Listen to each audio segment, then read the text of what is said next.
कृष्ण ने कहा था ऐसा होगा कलयुग। सतयुग में शिव, त्रेता में राम, द्वापर में श्री कृष्ण और कलिकाल में भगवान बुद्ध हिंदू धर्म के केंद्र में है। लेकिन श्री कृष्ण के धर्म को भूत, वर्तमान और भविष्य का धर्म बताया गया है। श्री कृष्ण का जीवन ही हर तरह से शिक्षा देने वाला है। महाभारत और गीता विश्व की अनुपम कृति है। महाभारत हिंदुओं का ही नहीं, समस्त मानव जाति का ग्रंथ है। इससे प्रत्येक मानव को एक अच्छी शिक्षा और मार्ग मिल सकता है। प्रत्येक मनुष्य को इसे पढ़ना चाहिए। महाभारत में जीवन से जुड़ा ऐसा कोई सा भी विषय नहीं है जिसका वर्णन न किया गया हो और जिसमें जीवन का कोई समाधान न होगा। महाभारत में देश, धर्म, न्याय, राजनीति, समाज, योग, युद्ध, परिवार, ज्ञान, विज्ञान, अध्यात्म, तकनीकी आदि समस्त विषयों का वर्णन मिलेगा। वर्तमान युग में महाभारत के एक प्रसंग से आज का मानव कुछ सीख ले सकता है। यह प्रसंग उस वक्त का है जबकि पांचों पांडवों को वनवास हो गया था। वनवास जाने से पूर्व पांडवों ने भगवान श्री कृष्ण से कहा, हे श्री कृष्ण, अभी यह द्वापर का अंतकाल चल रहा है। आप हमें बताइए कि आने वाले कलयुग में कलिकाल की चाल या गति क्या होगी, कैसी होगी। श्री कृष्ण कहते हैं, तुम पांचों भाई वन में जाओ और जो कुछ भी दिखे वह आकर मुझे बताओ, मैं तुम्हें उसका प्रभाव बताऊंगा। पांचों भाई वन में चले गए।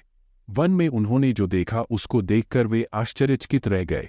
आखिर उन्होंने वन में क्या देखा और श्री कृष्ण ने क्या जवाब दिया, जानिए अगले पन्नों पर। एक रोचक प्रसंग। अगले पन्ने पर पांडवों ने वन में क्या देखा, युधिष्ठिर ने क्या देखा। पांचों भाई जब वन में रहने लगे तो एक बार चारों भाई अलग अलग दिशाओं में वन भ्रमण को निकले। युधिष्ठिर भ्रमण पर थे तो उन्होंने एक जगह पर देखा कि किसी हाथी की 2 सूंड है। यह देखकर युधिष्ठिर के आश्चर्य का ठिकाना नहीं रहा। अर्जुन ने क्या देखा? अर्जुन दूसरी दिशा में भ्रमण पर थे। कुछ दूर जंगल में जाने पर उन्होंने जो देखा उसे देखकर वे आश्चर्य में पड़ गए। उन्होंने देखा कि कोई पक्षी है, उसके पंखों पर वेद की ऋचाएं लिखी हुई हैं, पर वह पक्षी मुर्दे का मांस खा रहा है। भीम ने क्या देखा? दोनों भाइयों की तरह भीम भी भ्रमण पर थे। भीम ने जो देखा वह भी आश्चर्यजनक था। उन्होंने देखा कि गाय ने बछड़े को जन्म दिया है।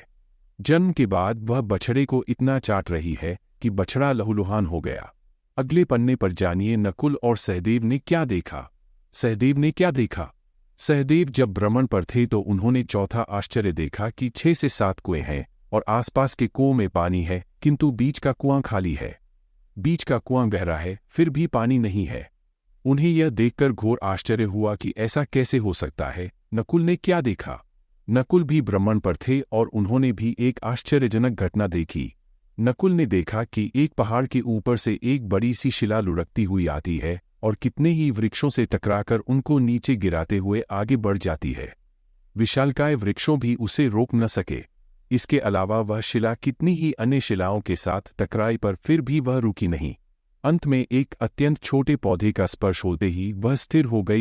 अगले पन्ने पर जानिए तब श्री कृष्ण ने क्या कहा। पांचों भाइयों ने अपने देखे गए दृश्य की चर्चा की और शाम को श्री कृष्ण को अपने अनुभव सुनाए। सबसे पहले युधिष्ठिर ने कहा कि मैंने तो पहली बार 2 सूंड वाला हाथी देखा। यह मेरे लिए बहुत ही आश्चर्यजनक था। तब श्री कृष्ण कहते हैं, हे धर्मराज, अब तुम कलिकाल की सुनो। कलयुग में ऐसे लोगों का राज्य होगा जो दोनों ओर से शोषण करेंगे, बोलेंगे कुछ और करेंगे कुछ, मन में कुछ और कर्म में कुछ। ऐसे ही लोगों का राज्य होगा। इससे तुम पहले राज्य कर लो। अगले पन्ने पर अर्जुन ने जो देखा उसका जवाब। युधिष्ठिर के बाद अर्जुन ने कहा कि मैंने जो देखा वह तो इससे भी कहीं ज्यादा आश्चर्यजनक था। मैंने देखा कि एक पक्षी के पंखों पर वेद की ऋचाएं लिखी हुई हैं और वह पक्षी मुर्दे का मांस खा रहा है। तब श्री कृष्ण कहते हैं, इसी प्रकार कलयुग में ऐसे लोग रहेंगे जो बड़े ज्ञानी और ध्यानी कहलाएंगे। वे ज्ञान की चर्चा तो करेंगे लेकिन उनके आचरण राक्षसी होंगे। बड़े पंडित और विद्वान कहलाएंगे किंतु वे यही देखते रहेंगे कि कौन सा मनुष्य मरे और हमारे नाम से संपत्ति कर जाए।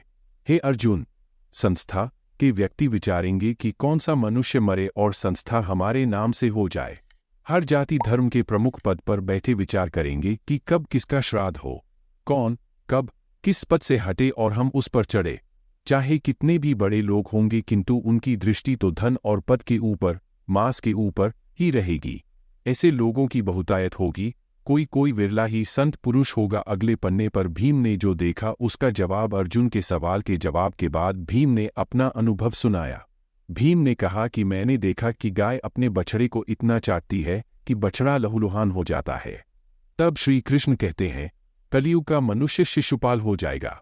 कलयुग में बालकों के लिए ममता के कारण इतना करेगा कि उन्हें अपने विकास का अवसर ही नहीं मिलेगा। मोहमाया में ही घर बर्बाद हो जाएगा। किसी का बेटा घर छोड़कर साधु बनेगा तो हजारों व्यक्ति दर्शन करेंगे, किंतु यदि अपना बेटा साधु बनता होगा तो रोएंगे कि मेरे बेटे का क्या होगा। इतनी सारी ममता होगी कि उसे मोहमाया और परिवार में ही बांध कर रखेंगे और उसका जीवन वहीं खत्म हो जाएगा। अंत में बेचारा अनाथ होकर मरेगा। वास्तव में लड़के तुम्हारे नहीं हैं, वे तो बहुओं की अमानत हैं। लड़कियां जमाइयों की अमानत हैं और तुम्हारा यह शरीर मृत्यु की अमानत है। तुम्हारी आत्मा परमात्मा की अमानत है। तुम अपने शाश्वत संबंध को जान लो बस। अगले पन्ने पर सहदेव ने जो देखा उसका जवाब डॉट भीम के बाद सहदेव ने पूछा, हे श्री कृष्ण, मैंने जो देखा उसका क्या मतलब है? मैंने यह देखा कि 5 से 7 बड़े कुओं के बीच का कुआं एकदम खाली है, जबकि ऐसा कैसे संभव हो सकता है? तब श्री कृष्ण कहते हैं, कलयुग में धनाढ़ लोग लड़के लड़की के विवाह में, मकान के उत्सव में, छोटे बड़े उत्सवों में तो लाखों रुपए खर्च कर देंगे, परंतु पड़ोस में ही यदि कोई भूखा प्यासा होगा तो यह नहीं देखेंगे कि उसका पेट भरा है या नहीं। उनका अपना ही सगा भूख से मर जाएगा और वे देखते रहेंगे। दूसरी ओर मौज, मदिरा, मांसभक्षण, सुंदरता और व्यसन में पैसे उड़ा देंगे, किंतु किसी के 2 आंसू पोंछने में उनकी रुचि न होगी। कहने का तात्पर्य यह कि कलयुग में अन्न के भंडार होंगे लेकिन लोग भूख से मरेंगे। सामने महलों बंगलों में ऐशो आराम चल रहे होंगे लेकिन पास की झोपड़ी में आदमी भूख से मर जाएगा। एक ही जगह पर असमानता अपने चरम पर होगी।